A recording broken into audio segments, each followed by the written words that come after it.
Hi friends, welcome back to my YouTube channel Kanasu vlogs. Wow, ಏನಿದು ಇಷ್ಟು ಚೆನ್ನಾಗಿದೆ ಅಂತ ನೋಡ್ತಾ ಇದ್ದೀರಾ? ಬನ್ನಿ ಟೇಸ್ಟಿಯಾಗಿ ಕೋಡ್ಬಳೆ ಮಾಡೋದು ಯಾವ ಥರ ಅಂತ ತೋರಿಸ್ತೀನಿ. ನಿಮಗೆಲ್ಲ ನೋಡೋಕ್ಕೆ ಎಕ್ಸೈಟ್ ಅಲ್ವಾ? ಬನ್ನಿ ನೋಡೋಣ ಯಾವ ಥರ ಅಂತ. ಕೋಡ್ಬಳೆ ಮಾಡೋದಕ್ಕೆ ನಾನು ಫಸ್ಟು ಹೆಸರುಬೇಳೆ ತೊಗೊಂಡಿದ್ದೀನಿ. ಹೆಸರುಬೇಳೆನ ಚೆನ್ನಾಗಿ ತೊಳೆದ್ಬಿಟ್ಟು, ಒಂದು ಇಡೀ ಆಗೋಷ್ಟು ಆದರೆ ಸಾಕು, ಚೆನ್ನಾಗಿ ತೊಳೆದ್ಬಿಟ್ಟು ಅದನ್ನು ಮತ್ತೆ ನೀರು ಹಾಕಿ ಬೇಯಕ್ಕಿಡಬೇಕು. ಯಾಕಂದರೆ ತೊಳಿಲಿಲ್ಲ ಅಂದರೆ ಅದ್ರ ಮೇಲೆ ಕೆಮಿಕಲ್ಸ್ ಎಲ್ಲ ಇರುತ್ತಲ್ವ, ಅದೆಲ್ಲ ಹೋಗಲ್ಲ. ಅದಕ್ಕೋಸ್ಕರ ತೊಳೆದು ನಾನು ಇವಾಗ ಅದನ್ನು ಬೇಯಕ್ಕಿಡ್ತೀನಿ. ನುಣ್ಣಗೆ ಬೇಯಬೇಕು. ನುಣ್ಣಗೆ ನೋಡಿ ಚೆನ್ನಾಗಿ ಬೆಂದಿದೆ. ಈಗ ಸ್ವಲ್ಪ ಸ್ಮ್ಯಾಶ್ ಮಾಡ್ದಂಗೆ ಮಾಡಿಕೊಂಡು ಇದನ್ನು ಸೈಡ್ಗೆ ಎತ್ತಿಟ್ಕೊಂಡು ಒಂದು ಪ್ಲೇಟ್ ತೊಗೊಂಡು ಅಥವಾ ಒಂದು ಬಟ್ಲಾಗಲಿ ತೊಗೊಂಡು ಅದಕ್ಕೆ ನಾನು ಅಕ್ಕಿ ಹಸಿಟ್ಟು ಹಾಕ್ಕೊತಾ ಇದ್ದೀನಿ. ಇದು ನಾವು ಮನೆಯಲ್ಲೇ ಮಾಡಿಸ್ಕೊಂಬಂದಿರೋಂಥ ಅಕ್ಕಿ ಹಸಿಟ್ಟು. ಅಕ್ಕಿನ ತೊಳೆದು ಒಣಗಿಸಿ ಅದನ್ನು ಪುಡಿ ಮಾಡಿಸ್ಕೊಂಬಂದಿರೋದು. ನೀವು ಬೇಕಾದರೆ ಅಂಗಡಿಗಿಂದು ತೊಗೊಬೋದು. ನಾನು ಒಂದು ಮಿಕ್ಸಿ ಜಾರ್ಗೆ ಕಡಲೆಬೀಜ ಹಾಕ್ಕೊತಾ ಇದ್ದೀನಿ. ಕಡಲೆಬೀಜನ ಸ್ವಲ್ಪ ತರಿಯಾಗಿ ಗ್ರೈಂಡ್ ಮಾಡ್ಕೊತಾ ಇದ್ದೀನಿ. ಇದು ತುಂಬ ಟೇಸ್ಟಿಯಾಗಿರುತ್ತೆ. ಕೋಡ್ಬಳೆ ತಿನ್ಬೇಕಾದ್ರಂತೂ ತುಂಬ ಚೆನ್ನಾಗಿರುತ್ತೆ. ಹಾಗೆ ಸ್ವಲ್ಪ ಕಡಲೆಪಪ್ಪು ಹಾಕ್ಕೊತಾ ಇದ್ದೀನಿ. ಇದನ್ನು ಅಷ್ಟೇ ನಾನು ನುಣ್ಣಗೆ ಪುಡಿ ಮಾಡ್ಕೊಂಡಿದ್ದೀನಿ. ಪುಡಿ ಮಾಡಿಕೊಂಡು ನಾನು ಹಾಕ್ಕೊತಾ ಇದ್ದೀನಿ. ಹಾಗೆ ಸ್ವಲ್ಪ ಡಾಲ್ಡಾ ಹಾಕ್ಕೊತಾ ಇದ್ದೀನಿ. ಡಾಲ್ಡಾ ಬೇಕಾದರೆ ನಿಮಗೆ ಆಪ್ಷನಲ್ಲು. ಡಾಲ್ಡಾ ಬೇಡ ಅಂತ ಅಂದರೆ ಬೇಕಾದ್ರೆ ಬೆಣ್ಣೆ ಬೇಕಾದ್ರೂ ನೀವು ಯೂಸ್ ಮಾಡ್ಬೋದು. ಬಟ್ ನಾರ್ಮಲಾಗಿ ಅಂಗಡಿಗಳಲ್ಲಿ ಮಾಡ್ತಾರಲ್ವಾ, ಸೊ ಅದೇ ಥರ. ಬಟ್ ನಾನು ತುಂಬ ಡಾಲ್ಡಾ ಯೂಸ್ ಮಾಡ್ತಾಯಿಲ್ಲ, ಬಟ್ ಟೇಸ್ಟಿಯಾಗಿ ಮಾಡೋದು ತೋರಿಸ್ತಾ ಇದ್ದೀನಿ. ಈಗ ನಾವು ಅಕ್ಕಿ ಹಸಿಟ್ಟು, ಕಡಲೆ ಬೀಜದ ಪುಡಿ ಹಾಗೆ ಕಡಲೆಪಪ್ಪಿನ ಪುಡಿ ಹಾಕಿದ್ರಲ್ವ, ಅದಕ್ಕೆ ಇವಾಗ ಹೆಸರುಬೇಳೆನ ನುಣ್ಣಗೆ ಬೇಯಿಸಿಟ್ಕೊಂಡಿರೋದನ್ನು ಹಾಕ್ಕೊಂಡಿದ್ದೀನಿ. ಅದಕ್ಕೆ ಖಾರದ ಪುಡಿ, ರುಚಿಗೆ ನಿಮ್ಗೆ ಎಷ್ಟು ಬೇಕೋ ಅಷ್ಟು ಖಾರದ ಪುಡಿ ಹಾಕ್ಕೊಳ್ಳಿ. ಖಾರ ಸ್ವಲ್ಪ ಜಾಸ್ತಿ ಇದ್ರೇ ಒಳ್ಳೆಯದು. ಯಾಕಂದರೆ ನಾವು ಎಣ್ಣೆಯಲ್ಲಿ ಫ್ರೈ ಮಾಡ್ತಿರಲ್ವ, ಡೀಪ್ ಫ್ರೈ ಮಾಡಿದಾಗ ಖಾರ ಸ್ವಲ್ಪ ಕಡಿಮೆ ಆಗುತ್ತೆ. ಅದಕ್ಕೋಸ್ಕರ ನಾನು ರುಚಿಗೆ ಎಷ್ಟು ಬೇಕೋ ಅಷ್ಟು ಉಪ್ಪು ಹಾಕ್ಕೊತಾ ಇದ್ದೀನಿ. ಒಂದು ಅಂದಾಜು ಮೇಲೆ ಹಾಕ್ಕೊಳ್ಳಿ, ಆಮೇಲೆ ಬೇಕಾದ್ರೆ ಸ್ವಲ್ಪ ಟೇಸ್ಟು ನೋಡ್ಬೋದು. ಸ್ವಲ್ಪ ಅಡುಗೆ ಸೋಡಾ ಹಾಕ್ಕೊತಾ ಇದ್ದೀನಿ. ತುಂಬ ಸೋಡಾ ಹಾಕಲ್ಲ ನಾನು, ಲೈಟಾಗಿ ಹಾಕ್ಕೊತಾ ಇದ್ದೀನಿ ಅಷ್ಟೇ. ಅದಕ್ಕೆ ಸ್ವಲ್ಪ ಓಂಕಾಳು ಹಾಕ್ಕೊತಾ ಇದ್ದೀನಿ. ಹಾಗೆ ಸ್ವಲ್ಪ ಜೀರಿಗೆ. ಓಂಕಾಳು ಮತ್ತು ಜೀರಿಗೆ ಹಾಕೋದ್ರಿಂದ ಟೇಸ್ಟು ಚೆನ್ನಾಗಿರುತ್ತೆ.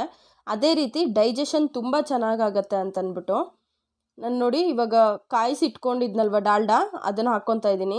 ನೀವು ಬೆಣ್ಣೆ ಬೇಕಾದರೂ ಹಾಕ್ಕೊಳ್ಳಿ, ಚೆನ್ನಾಗೇ ಇರುತ್ತೆ. ನಾನು ಅದನ್ನು ಚೆನ್ನಾಗಿ ಮಿಕ್ಸ್ ಮಾಡ್ಕೊತಾ ಇದ್ದೀನಿ. ಫಸ್ಟು ನೀರು ಹಾಕ್ದಿರೇ ಮಿಕ್ಸ್ ಮಾಡ್ಕೊಳ್ಳಿ. ನೀರು ಹಾಕ್ದಿರ ಮಿಕ್ಸ್ ಮಾಡಿ ಆಮೇಲೆ ಇದಕ್ಕೆ ನೀರು ಹಾಕಿ ಸ್ವಲ್ಪನೇ ಮಿಕ್ಸ್ ಮಾಡ್ಕೊಳ್ಳೋಣ. ನಾನು ಒಂದು ಇಂಗ್ರೀಡಿಯೆಂಟು ಮರ್ತೋದೆ ಹಾಕೋದು. ಏನು ಅಂತ ಅಂದರೆ ನಾನು ಸ್ವಲ್ಪ ಮೈದಾ ಹಾಕ್ಕೊತಾ ಇದ್ದೀನಿ. ಮೈದಾ ಏನಕ್ಕೆ ಹಾಕ್ತಾ ಇದ್ದೀನಿ ಅಂತ ಅಂದರೆ ಅದು ತುಂಬ ಚೆನ್ನಾಗಿ ಬೈಂಡಿಂಗ್ ಬರುತ್ತೆ ಅಂತ, ಅಂದರೆ ಎಲ್ಲೂ ಕಟ್ಟಾಗೋದಿಲ್ಲ ನಮಗೆ ಅಂದ್ಬಿಟ್ಟು. ಸೊ 1-2 ಸ್ಪೂನಷ್ಟು ಮೈದಾ ಹಾಕ್ಕೊಂಡ್ರೆ ಸಾಕು, ತುಂಬ ಏನು ಬೇಕಾಗಲ್ಲ. ನೋಡಿ ಈ ಥರ ಅದಕ್ಕೆ ಚಪಾತಿ ಹಿಟ್ಟಿನ ಅದಕ್ಕೆ ಅಂದರೆ ತುಂಬ ಗಟ್ಟಿ ಅಲ್ಲ, ತುಂಬ ಮೆತ್ತನೂ ಅಲ್ಲ, ಮೀಡಿಯಮ್ ಅದಕ್ಕೆ ಕಲಸಿಟ್ಕೊಂಡಿದ್ದೀನಿ. ನಾನಿವಾಗ ಕೋಡ್ಬಳೆ ಯಾವ ಥರ ಮಾಡೋದು ಅಂತ ತೋರಿಸ್ತಾ ಇದ್ದೀನಿ. ನೋಡಿ ಫಸ್ಟು ನೀಟಾಗಿ ಗುಂಡಿಗೆ ಆಕಾರದಲ್ಲಿ ಒಂದು ಸ್ವಲ್ಪ ಹಿಟ್ಟನ್ನು ತೊಗೊಂಡು ಅದನ್ನು ನೀಟಾಗಿ ಸ್ಟ್ರೈಟ್ ಲೈನ್ ಥರ ಮಾಡ್ಕೊಬೇಕು. ತುಂಬ ತೆಳು ಮಾಡ್ಕೊಬೇಡಿ, ಕಟ್ಟಾಗ್ಬಿಡ್ತವೆ. ಸ್ವಲ್ಪ ನೋಡಿಕೊಂಡು ಸ್ವಲ್ಪ ಮಂದಗಿರೋ ಹಂಗೆ ಅದನ್ನು ನೀಟಾಗಿ ಕೋಡ್ಬಳೆ ಆಕಾರಕ್ಕೆ ಅಂದರೆ ಸರ್ಕಲ್ ಶೇಪಲ್ಲಿ ನಾವು ಮಾಡ್ಕೊಬೇಕು. ನೋಡಿ ನೀಟಾಗಿ ಈ ಥರ ಕೈ ಅಂಗೈಯಲ್ಲಿ ಹಾಕ್ಕೊಂಡು ಇದು ಮಾಡಿದ್ರೆ ತುಂಬ ಚೆನ್ನಾಗಿ ಬರುತ್ತೆ. ನಿಮಗೆಲ್ಲೂ ಕಟ್ಟಾಗೋದು ಇಲ್ಲ ಅದು. ನೋಡಿ ನಾನಿವಾಗ ಕೋಡ್ಬಳೆ ಎಲ್ಲ ಮಾಡಿಟ್ಕೊಂಡಿದ್ದೀನಿ. ಈಗ ಎಣ್ಣೆಲಿ ಫ್ರೈ ಮಾಡ್ತಾಯಿದ್ದೀನಿ. ಇದು ತುಂಬ ಅಂದರೆ ತುಂಬ ಟೇಸ್ಟಿಯಾಗಿರುತ್ತೆ, ಹಾಗೆ ಹೆಲ್ದಿ ಕೂಡ. ಯಾಕಂದರೆ ನಾವು ಮನೇಲಿ ಮಾಡ್ಕೊತೀರಲ್ವ, ನಮಗೆ ಗೊತ್ತಿರುತ್ತೆ ಏನೇನು ಇಂಗ್ರೀಡಿಯೆಂಟ್ಸ್ ಹಾಕ್ತೀರಿ ಅಂತ. ನಾವು ಹೊರಗಡೆ ತೊಗೊಂಡಾಗ ನಮಗೆ ಗೊತ್ತಿರಲ್ಲ ಏನು ಹಾಕಿರ್ತಾರೆ ಅದಕ್ಕೆ ಅಂತ. ಬಟ್ ಟೇಸ್ಟ್ ಇದೆ ಅಂತ ತೊಗೊತೀರಿ.